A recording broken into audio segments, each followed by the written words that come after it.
Senate Majority Leader Bob Duff. Thank you so much for being with us today. Thanks for having me. I really appreciate it. So, I guess I want to start by talking about what you've heard from your constituents in terms of the housing crisis, because of course Connecticut's never been like the cheapest place to live, but in recent years it's gotten particularly expensive, and so I'd be curious to hear, just to start, what you've been hearing from your constituents in Norwalk and Darien. Yeah, thanks, and I appreciate the opportunity to talk about this a little bit more because it's I talk about housing as being at the top of the affordability pyramid, and because there's just so much that goes on with affordability in our state and our nation right now, and housing is really at the top of it. What I hear from my constituents is that, especially younger constituents and even seniors and folks in between, is that it's just really hard to find a place that's affordable, that is a decent place to live, that is a place where they want to invest in or grow their family and help stay. And we want folks to stay in the state. So I always talk a lot about younger people who are just graduating college, like you will be shortly. You're the person who I want to make sure stays or comes back to the state of Connecticut and plants roots here. And we want to have senior citizens who feel like they can downsize. We want people who feel like they can buy their first home here. And a lot of folks know this is not just a state of Connecticut problem. It's a national and international crisis that we have. But we can control the four corners of our state, and that's what we're trying to do, is to ensure that we are taking as many steps as possible to build housing. Absolutely. And conversely, I'd be curious to know, when you're talking with people who perhaps are longer time homeowners in Norwalk that have some hesitation about this kind of issue, how do you communicate to them that, change is not always a bad thing, and that, we can build more housing and keep the community affordable and not create any issues in their life? Well, there's a few different arguments you can have. You can have the moral argument, the economic argument, and the personal argument. The personal argument is, say I talk to folks who have downsized and they moved into Norwalk, and I say to them, look, don't you want your children or your grandchildren to be close by, especially the grandchildren?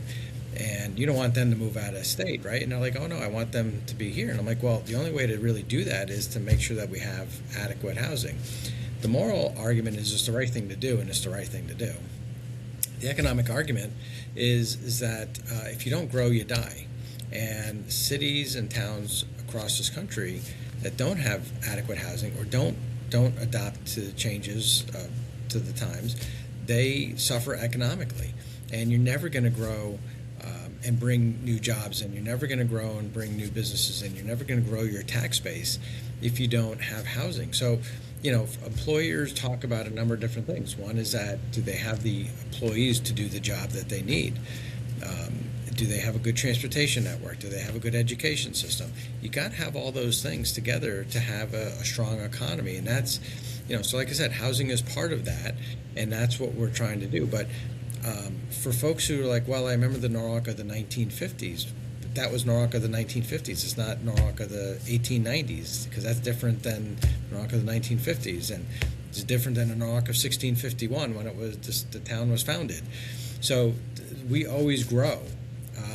You look at New York City. My grandparents told me my grandmother told me when I was little, she remembered when Harlem was farmland. Hardly Wow. looks like that now, right? Because Not at all. it grew. And so that's, communities grow, communities build, and we should want that. We should want growth. We should bring that together. And that doesn't mean that we should have just apartments. It doesn't mean we should just have rentals. I have obviously no issue with growing more in the ownership area, or making sure that we're helping build more middle housing, like 2 families or 3 families. I'm good with all those things, but we can't just say no to every issue that comes up. Yeah, absolutely. I'd love to talk about HB 8002, because I know that's a lot of the work that you've been doing at the state level. This bill is now law. Governor Lamont signed it. You passed it through twice, so we sincerely appreciate that. I want to talk about the different aspects of it, and I want to start with transit-oriented communities and what it means to build around transit and why that's important. Can you just talk to me a little bit about why that's so important for communities to be developing around, for example, in Norwalk's case, bus hubs and train stations? Yeah, so first of all, before I get into that, thank you for all the work you did with the transit district this year and your advocacy and helping to get more people to take mass transit. That's very, very helpful in all of our communities. I would say that there's a couple things, and this goes back even to my real estate background that I've had for the last 30 years, which is you want to, and political history, my political science background, but you want to have communities where you're not enabling more suburban sprawl. We're not trying to take open space away. We're not trying to chop down more trees or those kinds of things. What we're trying to do is kind of what's called infill, and you're redeveloping your downtowns. Because if you look at, say, West Avenue in Norwalk, where Colony Pizza is, where the Elm Street Diner is, and all those apartments are, that one storefront, that one area, if you look at that small part, used to only generate about $150,000 of taxes to the city of Norwalk. Now it generates about $5 million to the city of Norwalk. So having that kind of that redevelopment, that infill, again, you're not advocating for suburban sprawl. You're trying to keep people closer in. And so what does that mean? That means that people who want to be able to hit the elevator button, come down, grab a bite to eat, can do so. They can walk around. They can get some exercise. They don't have to, they can jump on a train if they want. Doesn't mean people are never going to have cars, because that's just not the case. But it provides people more options and a more urban environment. Norwalk is a safe city. Our crime rate in the state has gone way down. Same for New York City. So when those kinds of things happen, more people want to live in those areas. And Right. So what that does is that provides those opportunities to build housing in areas that maybe 20, 30 years ago was overlooked for more of a suburban type of environment. But now, as baby boomers are retiring, as younger people say, look, I just want to be I want to have more opportunities, more choices, those kinds of developments make a lot more sense. Yeah, let's talk a little bit about what you just touched on, which is the environmental side of things, because so often we hear, at Desegregate CT, we hear that, and I'm sure you hear it as well, that it's bad for the environment for this to have this infill development. It's taking away open space. But what you're putting forward is that actually by building around transit hubs and building things like apartments and missing middle housing, that this is actually more environmentally sustainable, that it takes up less space and then allows green space to exist separately. Can you just talk a little bit more about kind of the environmental side of the issue? Yeah, I appreciate that, because I don't think that's really talked about enough, in the fact that we do have this opportunity to have it both ways, where we're not building more where it's much less dense housing in parts of Norwalk, where people, every time, if there's a piece of land in Norwalk, as used as an example, is probably 99% developed as far as open space goes. We're not chopping more trees down. We're not, more cars, more suburban sprawl, more traffic. But when you're building and you're redeveloping into an area that's more urban, where people don't have to get in cars, where they can take the train, they can take mass transit, like a bus, they can walk to dinner, they don't need to get in their car to go every single little place. That does think about the less usage of their cars, of fuel, more usage of mass transit, and the fact that you're not taking down or taking over open space. So those kinds of things can work, and that's kind of where we need to be right now. And again, if you're going to try and an acre of land could go for, just say, $300,000, $200,000, whatever it is, depending on where it is.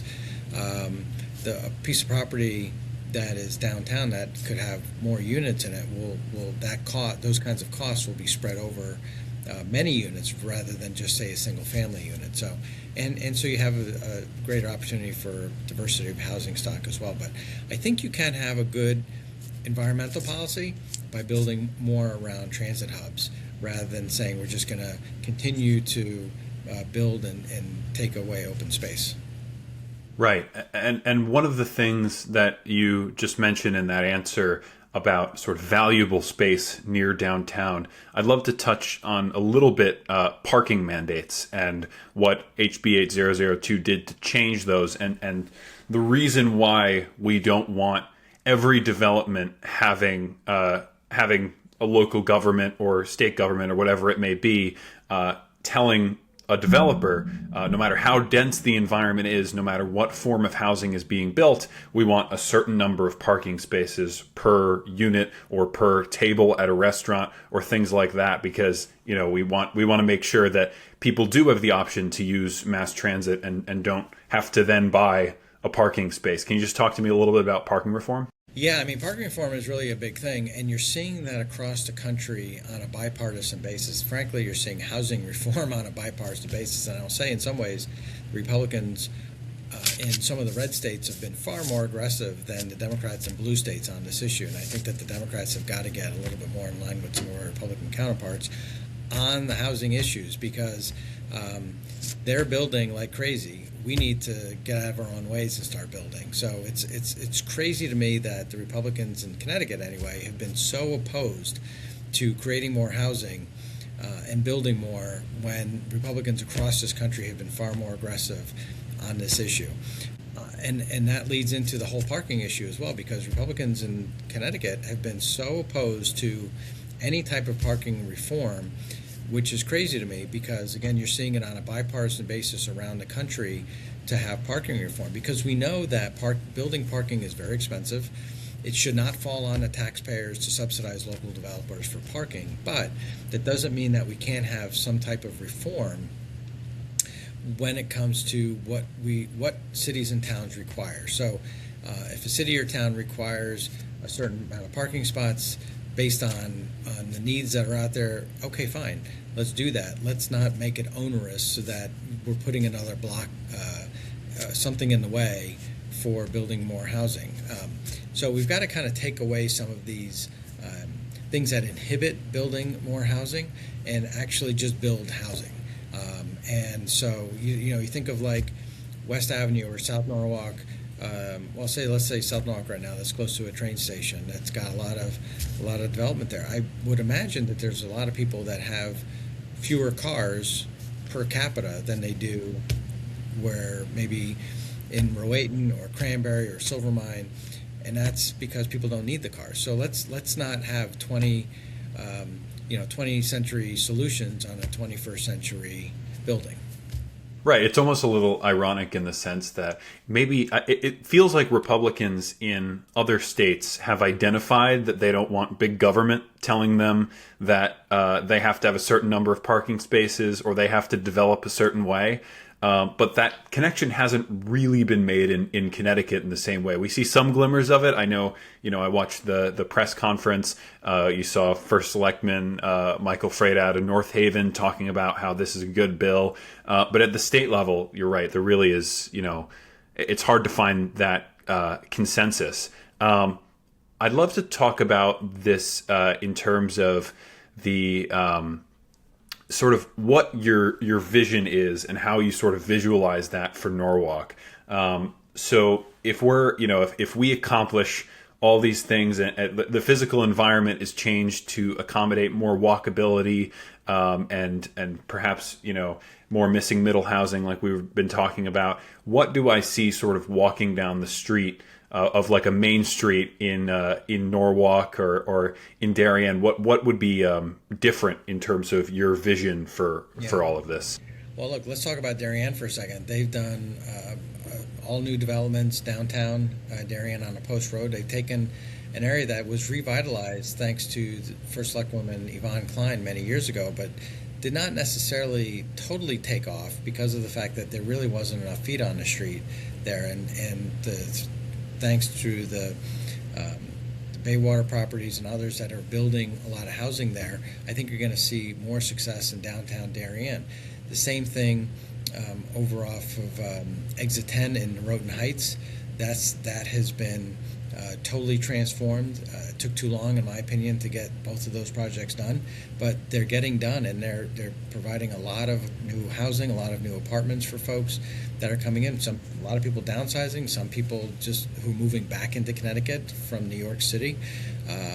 So that's really exciting. So when you think about like a vision, you think about places where people can shop and they can dine, they can work, where they can have access to work, and people are, you see people, you don't just see cars, and you see life, you see vibrancy, you see stores that are open and people walking in and out of stores. You see where it's not just a car-centric community. And that's why one of the reasons why in Norwalk we're so focused on building bike lanes and sidewalks, and the city council passed complete streets, which is excellent. That's why I help put more funding into the Norwalk Transit District so that they can have better routes and more on-demand services, because all those things really matter. And why we're pushing why we push the Merit 7 train station and upgrades to East Norwalk train station, because all those things kind of matter. So, when you think about like a vision for the city, my vision for the city is a city which is coming to light, which is a place where that people view it as vibrant, they view it as alive, they view it as exciting, a cool place to live that they can get from one place to the other, where they can that's diverse in a number of different ways, and that has a diverse stock of housing as well. So we've got a lot of work to do, but I feel very, very good about the direction we're going in. Yeah, and we want a place that people can stay and enjoy, not necessarily just drive into and then leave.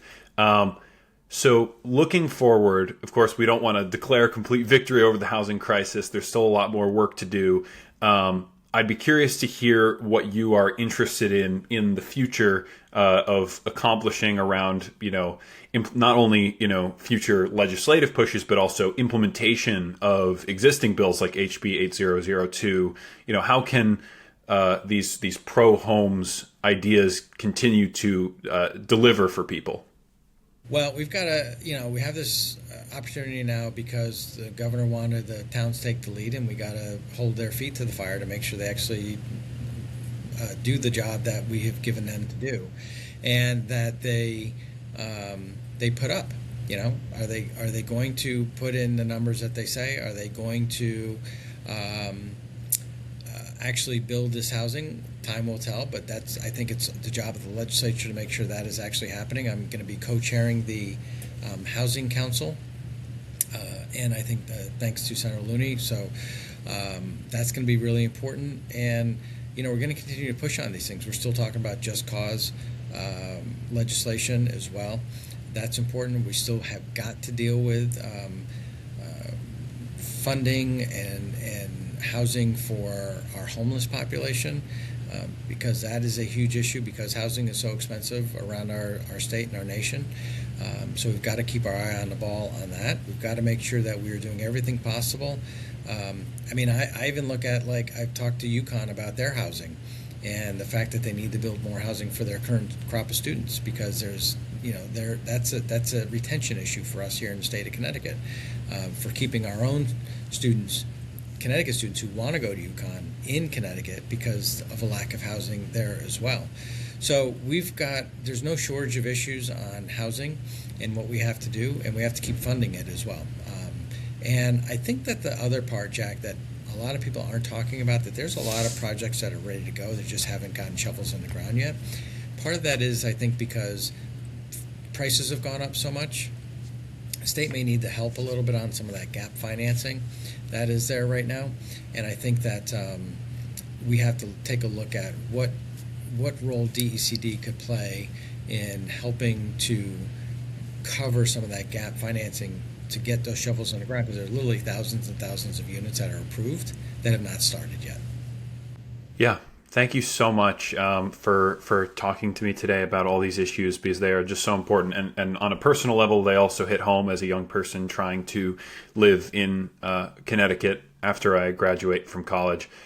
So thank you for joining us today, and thanks so much for all the work you're doing. Thanks, Jack. I appreciate you and your advocacy as well. Thank you.